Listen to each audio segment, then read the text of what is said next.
আসসালামু আলাইকুম ওয়া রাহমাতুল্লাহি ওয়া বারাকাতুহু। প্রিয় দর্শক শ্রোতা, আশা করি সকলেই ভালো আছেন, সুন্দর আছেন, উপভোগ করছেন মাহে রমাদান। সবাইকে জানাচ্ছি রমাদানের শুভেচ্ছা। শুরু করছি আপনাদের প্রিয় অনুষ্ঠান হামদর্দ কুরআন আমার ভালোবাসা। দর্শক, প্রতিদিন এই অনুষ্ঠানে আমরা দুজন অতিথির সঙ্গে কথা বলি। একজন যিনি বাংলাদেশের আন্তর্জাতিক হিফজুল কুরআন প্রতিযোগিতায় বিজয়ী হয়েছেন, আরেকজন কোনো বরেণ্য মানুষ। ধারাবাহিকতায় আজকে আমরা দুজনকে আমন্ত্রণ জানিয়েছি, আপনাদের পরিচয় করে দিচ্ছি তাদের সঙ্গে। শুরুতে আছেন পবিত্র কোরআনের আলো আন্তর্জাতিক হিফজুল কোরআন প্রতিযোগিতায় বিজয়ী হাফেজ মোহাম্মদ ফজলে রাব্বি সিদ্দিক। আসসালামু আলাইকুম ওয়া রাহমাতুল্লাহি ওয়া বারাকাতুহু। সঙ্গে আছেন বাংলাদেশের খ্যাতিমান ক্যালিগ্রাফার, কোরআনকে নিয়ে যার শিল্পকর্ম, খ্যাতিমান ক্যালিগ্রাফার শিল্পী আরিফুর রহমান। আসসালামু আলাইকুম ওয়া রাহমাতুল্লাহ। ওয়ালাইকুম আসসালাম ওয়া রাহমাতুল্লাহ। আপনাদের দুজনকেই আজকের অনুষ্ঠানে স্বাগত। আরিফ ভাই কেমন আছেন?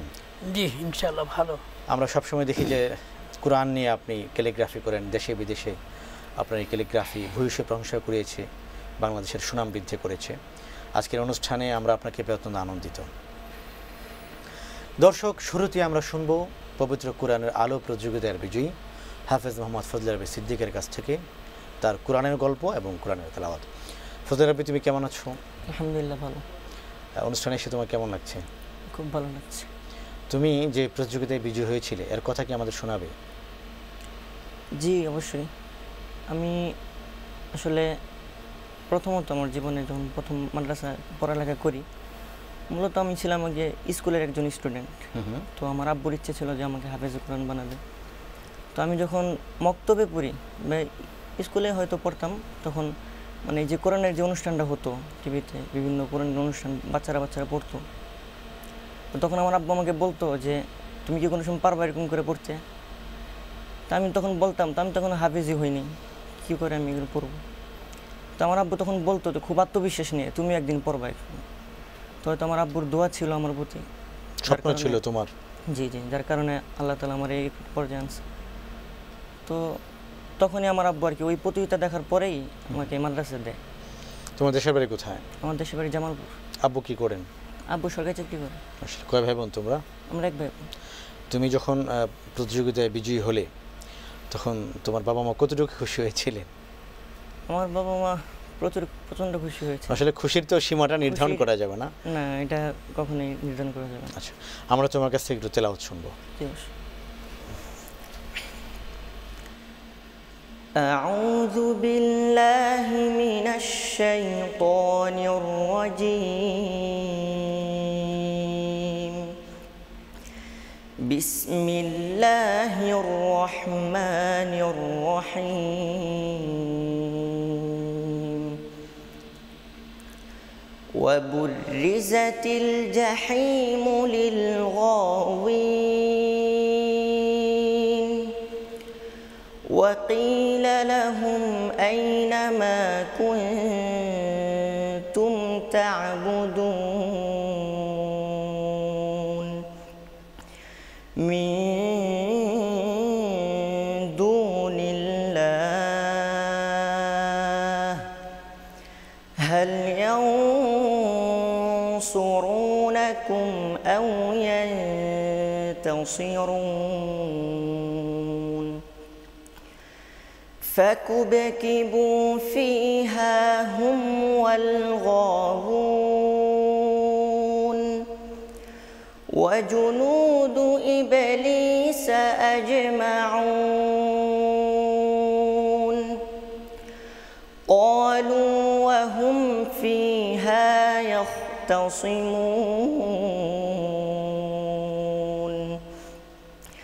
تالله إن كنا لفي ضلال مبين إذ نسويكم برب العالمين وما أضلنا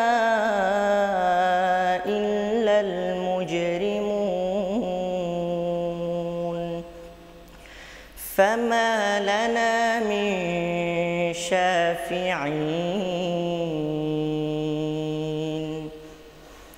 ولا صديق حميم فلو أن لنا كرة فنكون من المؤمنين إن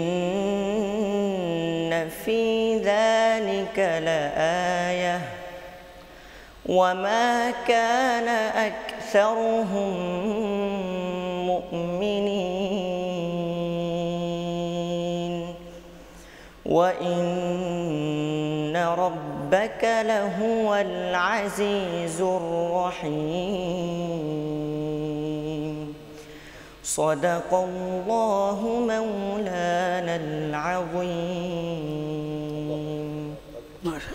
আল্লাহ তোমার কণ্ঠে আরো বরকত দান করুক, তোমার জন্য অনেক অনেক দোয়া রইল আমাদের পক্ষ থেকে। তোমাকে দেখে আর অনেক মানুষ কোরআনের খাদেম হওয়ার, কোরআনের ছাত্র হওয়ার, কোরআনের মাধ্যমে নিজেদেরকে আলোকিত করার স্বপ্ন দেখবে। আরিফ ভাই, আপনার কাছে আসবো, আপনি কেমন আছেন? আলহামদুলিল্লাহ, ভালো আছি। কেমন লাগছে এরকম সুন্দর কোরআন তেলাওয়াত শুনে? কোরআন তিলাওয়াত সবসময় ভালো, এবং কোরআন তেলাওয়াত তার মধ্যে সর্বশ্রেষ্ঠ, এবং আমাকে সবসময় কোরআন তেলাওয়াত টানে, এবং আমি যে কাজগুলো করি তাও এই কোরআনকে ভালোবাসার কারণেই। জি, আমরা একেবারে আপনার শিশুকালে চলে যাব, বা আপনার শৈশবে। প্রথম আপনি কোরআনের সঙ্গে পরিচয় কখন আপনার? কোরআনের সঙ্গে পরিচয় একেবারে 3-4 বছর থেকে। আমাদের বাসায় কোরআন তেলাওয়াতের একটা রেওয়াজ ছিল, আমার আব্বা ভালো কোরআন পড়তেন। আচ্ছা, সেই 3-4 বছর থেকেই আমরা কোরআনের সাথে সম্পৃক্ত, বা কোরআনকে ভালোবাসা শুরু আর কি, কোরআনের সংস্পর্শে আসা। আপনি বেড়ে উঠেছেন কোথায়? আমি বেড়ে উঠেছি বরিশাল শহরে। আচ্ছা, তখন শিশুকালের কি স্মৃতি আছে কোরআনের সঙ্গে? আপনাদের বাড়িতে তেলাওয়াত হতো, যার কথা আপনি আমাদেরকে বলতে পারেন। হ্যাঁ, আমাদের একজন কারি সাহেব আমাদেরকে পড়াতেন, কোরআন শরীফ পড়াতেন। একটা খুব ভালো লাগতো যে আমরা 5 ভাই, তবে আমার পিঠে পিঠে আমরা 3 ভাই। আচ্ছা, তা উনি এরকম আজকাল যেরকম প্রতিযোগিতা হয় এরকম নয়, একটা ঘরোয়াভাবে উনি প্রতিযোগিতা করতেন কোরআনের। তখন এরকম হয়েছে যে আমার বড় ভাই থেকে আমি ফার্স্ট হয়ে গেছি ওনার বিচারে। ঘরোয়াভাবেই একটি কম্পিটিশন, ঘরোয়াভাবে কোরআনিক কম্পিটিশনের আয়োজন করা হতো। এটা আমাদের বাসাতেই হতো। মাশাআল্লাহ, মাশাআল্লাহ। এবং পরবর্তীতে আমরা বরিশাল শহরে যে আয়োজন হতো সেখানেও আমরা ফার্স্ট সেকেন্ড হয়েছি। মানুষ তো তার শিল্পের ছোঁয়া বিভিন্ন কিছুতে লাগায়, বিভিন্ন কিছুর মাধ্যমে তার শিল্পের বিকাশ ঘটায়। আপনি সেটা করেছেন কোরআনের বর্ণমালা নিয়ে। আমরা আপনার এই কথাটা শুনবো ছোট্ট একটি বিরতির পরে। প্রিয় দর্শক, আপনারা দেখছেন আপনাদের প্রিয় অনুষ্ঠান হামদর্দ কোরআন আমার ভালোবাসা। অনুষ্ঠানের পর্যায়ে নেব ছোট্ট একটি বিরতি, একটু পরেই ফিরছি, আমাদের সঙ্গে থাকুন।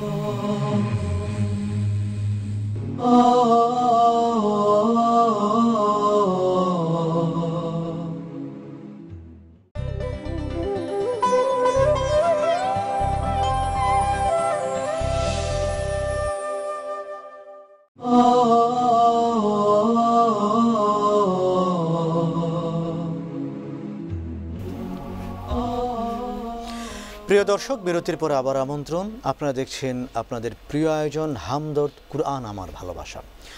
আরিফ ভাই, আপনার কাছে আসবো। মানুষ তো তার শিল্পের বিকাশের জন্য নানা মাধ্যমকে বেছে নেয়। আপনি বেছে নিয়েছেন কোরআনের শব্দ, কোরআনের অক্ষর। এর ইতিহাসটুকু যদি আমাদেরকে একটু বলেন। ইসলামী যখন প্রাণীর ছবি অঙ্কনকে উৎসাহ দেয় না এবং হারাম করেছে, সুতরাং মুসলমান আর্টিস্টরা, যারা ইমানদার আর্টিস্ট, তারা কি আঁকবে? এবং ইসলামে তো একটা খোরাক আছে, ইসলামে তো শিল্পের গ্রহণযোগ্যতা আছে, অবশ্যই শিল্পকে ইসলাম উৎসাহ দিয়েছে। তো সেই মুসলমান শিল্পী, যাদের মনের মধ্যে শিল্পী সত্তা আছে, তাদের এটা প্রকাশ করবে কি দিয়ে? এবং তখন থেকেই এই কোরআনের আয়াতকে, কোরআনের অক্ষরকে সুন্দর করার মাধ্যমেই তাদের ওই শিল্পী সত্তা প্রকাশ পায়। আচ্ছা, এই জন্যই আজকে সারা বিশ্বে আমরা যদি ক্যালিগ্রাফির কথা বলি, তো শুরুতেই আরবি ক্যালিগ্রাফির কথা আসবে, এবং সবচেয়ে বেশি সমাদৃত এটি। বেশি সমাদৃত, কারণ কোরিয়ান বা চাইনিজ ক্যালিগ্রাফি, জাপানীয় ক্যালিগ্রাফি, সেমিটিক আমলেও কিছু ক্যালিগ্রাফি, ওই ভাষার কিছু ক্যালিগ্রাফি হয়। তবে সারা বিশ্বে এখন আমরা ক্যালিগ্রাফি যখনই বলি তখনই অ্যারাবিক ক্যালিগ্রাফির কথা আগে আসে, এবং অ্যারাবিক ক্যালিগ্রাফি কোরআন বেসড। কারণ আমরা কোরআনকে ভালোবাসি, বিভিন্ন সময় বিভিন্ন সালতানাতে যে কত সুন্দর করে কোরআনের আয়াতকে বা কোরআনের অক্ষরকে পরিস্ফুটিত করা যায়, এ ব্যাপারে সরকারিভাবেও পৃষ্ঠপোষকতা করা হতো এবং প্রতিযোগিতা হতো। সে কারণেই আজকে সার্বজনীন শিক্ষিতভাবে সারা পৃথিবীতে ক্যালিগ্রাফির কতগুলো স্টাইল, আমরা যাতে খত বলি, সেই স্টাইলগুলো সার্বজনীনভাবে স্বীকৃত হয়েছে। মাশাআল্লাহ। বাংলাদেশের একজন কৃতি সন্তান হিসেবে এই কোরআনের ক্যালিগ্রাফি নিয়ে, কোরআনের শব্দের পিছনের মেহনত নিয়ে পৃথিবীর কোন কোন রাষ্ট্রে আপনি গিয়েছেন এবং বাংলাদেশের নামকে উঁচু করেছেন? আমি ক্যালিগ্রাফি নিয়ে বিভিন্ন দেশে গিয়েছি, তবে এই যাওয়াটাকে আমরা দুভাবে ভাগ করতে পারি। আচ্ছা। যে আমার কাজ বিভিন্ন প্রতিযোগিতায় অংশগ্রহণ করেছে, সেভাবেও এক যাওয়া হয়, আবার নিজে সশরীরে যাওয়া হয় প্রদর্শনীতে। আচ্ছা। হ্যাঁ, তা আমি আসলে যেটা আমি একটা প্রদর্শনীতে আমি ওয়ার্ল্ড ব্যাপী হয়েছিল, আমি যাইনি, তবে বাংলাদেশ থেকে আমি প্রতিনিধিত্ব করেছিলাম। সেটা হচ্ছে first Islamic world calligraphy festival. আচ্ছা। এর আগে এরকম বড় প্রদর্শনী হয়নি। 27টা দেশের শিল্পীরা এখানে অংশগ্রহণ করেছিল, ক্যালিগ্রাফি শিল্পীরা। সেখানে বাংলাদেশ থেকে, এটা তেহরানে হয়েছিল। আচ্ছা। এটা বাংলাদেশ থেকে আমি প্রতিনিধিত্ব করেছিলাম। আলহামদুলিল্লাহ, এটি অনেক বড় একটি বাংলাদেশের জন্য গৌরবের বিষয়। আমি আবারও আসবো আপনার কাছে। হাফেজ ফজলে রাব্বি সিদ্দিক, যে কোরআন তোমাকে দেশের মাঝে, বিশ্ব মাঝে পরিচয় করে তুলল, এই কোরআনকে নিয়ে তোমার ভবিষ্যৎ পরিকল্পনা কি? কোরআনকে নিয়ে ভবিষ্যৎ পরিকল্পনা হলো, আসলে আমি তো এখনও কোরআন মানে অর্থ বুঝি না বা অর্থ পড়তে পারি না। তো আমার ভবিষ্যৎ পরিকল্পনা হলো যে আমি এই কোরআনের অর্থ নিজে বুঝে আরেকজনকে বোঝাবো। মাশাআল্লাহ। কোরআনের সম্মান তো অনেক, তো কোরআনের সাথে যে জড়িত হবে সে আলোকিত হবে। তো আমি চাই দুনিয়ার সব মানুষকে আমি আলোকিত করতে। আল্লাহুম্মা আমিন। অনেক আমার মাধ্যমে যেন কোরআনের এই সবচেয়ে বড় খিদমতটা হয়, আমি আল্লাহর কাছে আশীর্বাদ। দর্শক যারা তোমাকে খুবই পছন্দ করেন, যারা নিয়মিত তোমার তেলাওয়াত শোনেন, তাদের উদ্দেশ্যে তুমি কি বলবে? তাদের উদ্দেশ্যে বলবো যে আল্লাহ তাআলা আছে কিছু নিয়ত করলে, সহি নিয়ত করলে আল্লাহ তাআলা সেটা কবুল করেন। সেটা করার পদক্ষেপ যতটা কম হোক কিংবা বেশি হোক। কারণ আমি যখন মানে মাদ্রাসায় ভর্তি হয়েছি, তো আমি একবারে গ্রামে ভর্তি হয়েছিলাম, একবারে অন্য একটা জগতে ছিলাম। তো ঢাকা শহরে এইসব এসে পরে টিভি চ্যানেলে প্রোগ্রাম করা, এটা মানে সম্ভব ছিল না আমার জন্য। তো আল্লাহ তাআলা হয়তো আমার আব্বুর দোয়া, সেই দোয়াটা আমার আব্বুর নিয়তটা হয়তো সহি ছিল, যার কারণে আল্লাহ তাআলা আমার এই একটা জায়গায় অবস্থায় আনছে। তো ওইটা আমি বলবো যে সবাই যেন, মানে দর্শক যারা দেখতেছে আমাকে, সবাই যেন মানে একটা খাস নিয়ত করে। আল্লাহ তাআলা রাসূল যে হাদিস বলে গিয়েছেন, ইন্নামাল আমালু বিন্নিয়াত, নিয়ত কি যেন তারা একনিষ্ঠ করে। তার নিয়ত যদি সহি হয় আল্লাহ তাআলা সেটা অবশ্যই দিয়ে দিবে। আল্লাহুম্মা আমিন। আমরা বিশ্বাস করি তোমার মা বাবা, তারা এবং তোমার আত্মীয়স্বজন যারা তোমাকে পছন্দ করেন, সবাই তোমার প্রোগ্রামটি দেখছেন, এবং সবার পক্ষ থেকে, আমাদের পক্ষ থেকে তোমার জন্য অনেক দোয়া রইল। আরেক ভাই, আমরা আপনার কাছে আসবো শেষ প্রশ্নে। এই যে কোরআনের শব্দের মাধ্যমে, অক্ষরের মাধ্যমে সৌন্দর্য আপনি ফুটিয়ে তুলছেন, এটাও কোরআনের একটি কারামত এবং মুজিজা বলে আমরা মনে করি। এই বিষয়ে আপনার অনুভূতি কি? পবিত্র আল কুরআন সবসময়ের জন্যই একটা কারামত। আসলে এটা পড়ার মধ্যে আমরা অনেক সময় বলতে শুনি যে বিভিন্ন ধর্মগ্রন্থ আছে, বিভিন্ন ধর্মগ্রন্থ পৃথিবীতে ছড়িয়ে আছে, কিন্তু আমার পাশে যে আছে হাফেজ, এই যেই ব্যাপারটা যে সারা পৃথিবীতে অন্যান্য ধর্মগ্রন্থ মুখস্থ করা সম্পূর্ণভাবে এরকম আমার চোখে পড়েনি খুব বেশি, কিন্তু আল্লাহ তাআলার রহমতে বাংলাদেশ এবং সারা বিশ্বে লক্ষ লক্ষ কোটি কোটি হাফেজ আছে, আলহামদুলিল্লাহ। এটা একটা বড় কারামত। জি। তা আমি চাইবো কুরআন আমার যেমন ভালোবাসা, সেই ভালোবাসাটা যারা আমরা শিল্পর সঙ্গে আছি, যেহেতু আমি আমার অঙ্গনের ভাইদেরকে, বোনদেরকে আমি দাওয়াত দেব, আমি বলবো যে এই শিল্পের মধ্যে আমার কোরআনকে নিয়ে আসি, আমরা কোরআনের ক্যালিগ্রাফি করি। আল্লাহুম্মা আমিন। আপনাদের দুজনকেই অনেক অনেক মোবারকবাদ আমাদের অনুষ্ঠানে আসার জন্য এবং আপনাদের অনুভূতি ব্যক্ত করার জন্য। আমাদেরকে আপনাকেও অনেক ধন্যবাদ এবং এশিয়ান টিভিকে অনেক ধন্যবাদ এবং শুভেচ্ছা। প্রিয় দর্শক, আজ এ পর্যন্তই। ইনশাআল্লাহ তাআলা আগামীকাল আবারও দেখা হবে নতুন কোনো বিশ্বজয়ী হাফেজ কোরআনের সঙ্গে এবং নতুন কোনো অতিথির সঙ্গে। হাফেজ ফজলে রাব্বি, তোমার জন্য আমাদের পক্ষ থেকে শুভেচ্ছা স্মারক। তুমি আরও বড় হও, তোমার মাধ্যমে কোরআনের খেদমত বিশ্বময় ছড়িয়ে পড়ুক এবং সঙ্গে শতাব্দীর শ্রেষ্ঠ হালাল পানীয় রুহ আফজা।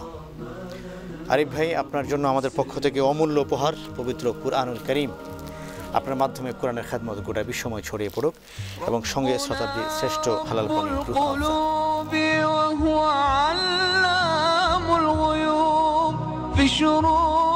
وفي الغروب نوره يهدي العصا ربنا رب القلوب وهو علام الغيوب في الشروق وفي الغروب نوره يهدي العصا ربنا الهادي الودود فضله ملء الوجود عفوه خير وجود فارتجي دوما رضا.